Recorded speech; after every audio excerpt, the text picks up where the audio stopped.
మాకు మిత్రులు కొందరు జ్యోతిషవేత్తలు చెప్పిన విషయం ఏంటంటే ఇది వామశాస్త్రం. సో వామాచారాన్ని మీరు అలా ప్రశ్నించడానికి లేదు.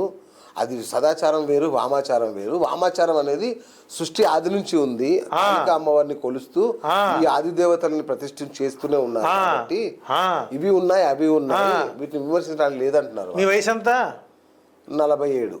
ఎప్పుడన్నా ఈ పేర్లు విన్నారు? 40 వయసు మీ గత బాల్యంలో లేదు, యవనంలో విన్నావా? వార్ధక్యంలో వింటున్నాను. అవును. ఇట్లాంటి పిచ్చి కూతలు కారు కూతలు కూసి పబ్లిక్ని పాడు చేయడం ఇది.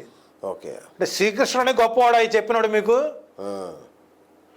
అసలు నాచే సృష్టించబడినటువంటి సూక్ష్మ సిద్ధులు లఘిమా సిద్ధి అంటే లఘు సిద్ధులు నాచే అంతరించబడినవి అని చెప్పిన ఆయన మాటలకు మాత్రం విలువెవరు.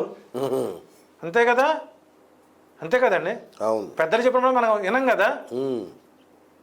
కాబట్టి వామాచారం అనేటువంటిది ఓ పని చేయమనండి. ఈ వామాచారం చేసేవాడిని వామహస్తంతో భోజనం చేయమనండి. ఓకే, ఇది చాలా చేయమనండి, విలువైన సవాల్. మరి వామాచారం చేసేవాడు ఇస్తరాకు వేసుకోకూడదు, ఇస్తరాకులో భోజనం చేయకూడదు, డైనింగ్ టేబుల్ భోజనం చేయకూడదు, పబ్బులో మందు తాగకూడదు, ఏంటి మీడియా ముందుకు రాకూడదు, కింద బండ తుడుచుకొని బండ మీదే తినాలి.